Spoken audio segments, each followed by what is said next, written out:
Kamusta? Ako si Abby. Ngayon ay ibabahagi ko sa inyo ang aking mga puna at opinyon sa pelikulang Family Matters.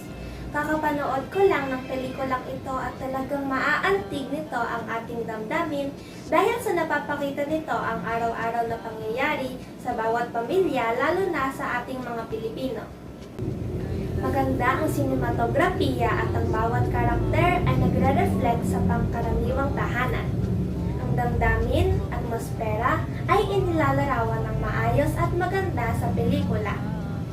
Paminsan-minsan ay nagkakaroon din tayo ng pag-aaway at hindi pagkakaunawaan sa ating pamilya. May times na nagtatalo din kami ng aking nanay o tatay. Ngunit dahil mas malalim ang pagmamahalan at handa kaming magpatawad sa bawat isa, laging may paraan para kami ay magkabati.